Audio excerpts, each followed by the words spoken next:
The legend of King Arthur, it's one of history's most fascinating and enduring mysteries.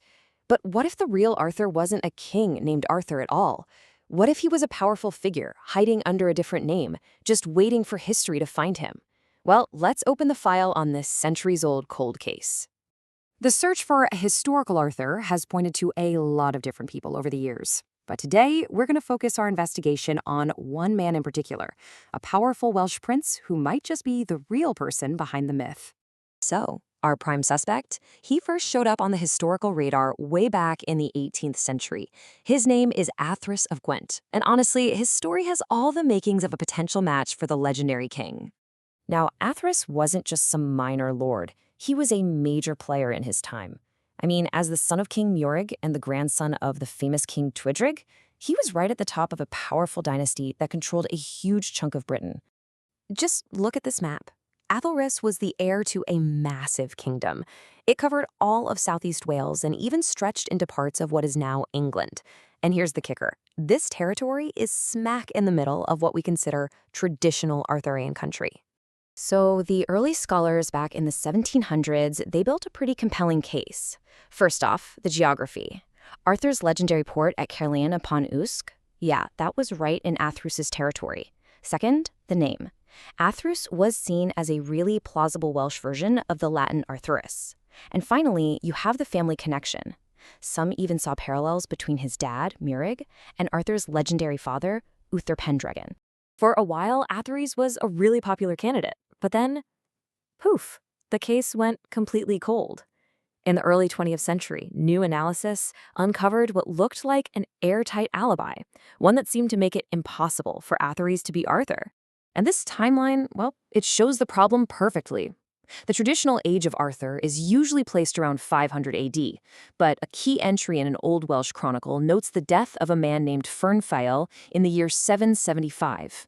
Now, historians believed this Fernfael was Athrwys's great-grandson, so they worked backward and, whoops, that placed Athrwys's life around 630 AD, a full century too late. And just like that, based on this one entry, the case was slammed shut. For nearly 100 years, Athrwys was pretty much dismissed. He was an impossible candidate, a guy living in the wrong century. The case went cold, or so it seemed. Because recently, new evidence has surfaced that completely challenges that old timeline. A combination of modern archaeology and a fresh look at some old documents has basically blown this cold case wide open again. Okay, so the first new lead, it comes from the ground itself, at a hill fort called Dinas Powys. It sits right in the heart of Athrwys's old kingdom, and what archaeologists found there is, well, it's remarkable. For years, everyone just assumed these massive stone walls were Norrøn, built centuries later. But modern dating techniques revealed a huge surprise. They were actually built in the 6th or 7th century, placing them right in the age of Arthur. This was physical proof that a very powerful, high-status ruler with immense resources was active in Athrwys's exact territory at the right time. This discovery forced historians to go back and re-examine that critical timeline. And they realized the old theory rested on a huge assumption, that there was only one father-son pair named Ethel and Fernfael in the royal family. But when you look at other records, it turns out those were really common names in that dynasty. The Fernfael who died in 775 could easily have been a different person from a later generation.